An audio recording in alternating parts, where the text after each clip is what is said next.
একটা মনোবৃত্তি আছে, আর খালেদা জিয়ার মধ্যে দালালির কোন মনোবৃত্তি নেই। মা যেমন তার আঁচল দিয়ে সন্তানকে বিপদ থেকে রক্ষা করে, ঠিক তেমনি এই নেত্রী তার সমস্ত সহানুভূতি, তার সমস্ত ভালোবাসা দিয়ে এই জনগণকে ছেড়ে তিনি কখনো পালিয়ে যাননি দেশ ছেড়ে। এই জনগণের সাথেই থাকতে চেয়েছেন। এবং আজকে এত জুলুম, এত নিপীড়ন, এত নির্যাতন, যে নেত্রীকে দেখলাম পায়ে হেঁটে কারাগারের ভিতরে ঢুকলেন, সেই নেত্রী আসলেন হুইল চেয়ারে।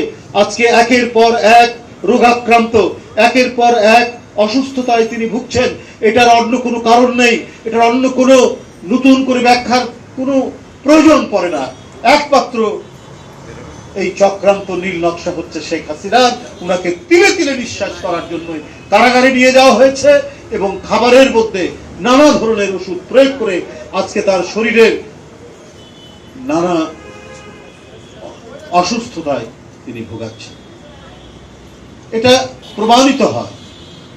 প্রমাণিত হয় যে উনার অসুস্থতার গুরুত্ব যখন বলা হয় বিএনপির পক্ষ থেকে, তার চিকিৎসকরা, দেশনেত্রীর চিকিৎসকরা যখন বলেন, মানে 5 সেকেন্ডও দেরি হয় না, আইন মন্ত্রী চট করে বলেন না, বিদেশে যাওয়ার কোনো সুযোগ নেই।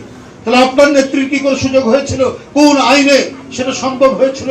কিভাবে তিনি গিয়েছিলেন? কারণ তার মধ্যে হচ্ছে আতাত, দালালির একটা মনোবৃত্তি আছে, আর খালেদা জিয়ার মধ্যে দালালির কোন মনোবৃত্তি নেই বলেই আপোষহীন এবং সাহসী এই নেতৃত্ব, অত্যন্ত দৃঢ়চেতা এই নেতৃত্ব জনগণকে ছেড়ে যায়নি বলেই আজকে শেখ হাসিনার সমস্ত রাগ, সমস্ত ঈর্ষা, সমস্ত আক্রোশ, সমস্ত প্রতিহিংসা তার উপর দিয়ে আজকে নানা জটিল রোগে আক্রান্ত করে তাকে ধুকে ধুকে দুনিয়া থেকে সরিয়ে দেওয়ার চক্রান্ত চালিয়ে যাচ্ছেন শেখ হাসিনা।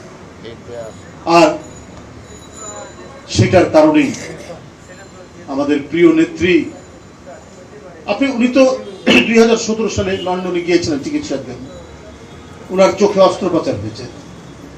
ওবায়দুল কাদের সেদিন বলেছে না বেগম খালেদা জিয়া ফিরবেন না? পলাতক তো আপনারা, ভীরু তো আপনার নেত্রী।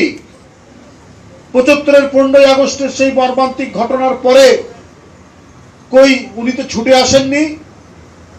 তার পরিবারের উপর দিয়ে যে বিয়োগান্তক ঘটনা ঘটলো, তাৎক্ষণিক না আসলে 1 মাস পর, 2 মাস পর উনি তো ফিরে আসেননি। তিনি সব দিক যখন নিশ্চিত হতে পেরেছে তখন তিনি ফিরেছেন। সেটাও এসছিলেন বিএনপির আমলে, সেটাও এসছিলেন শহীদ জিয়াউর রহমান সাহেবের আমলে।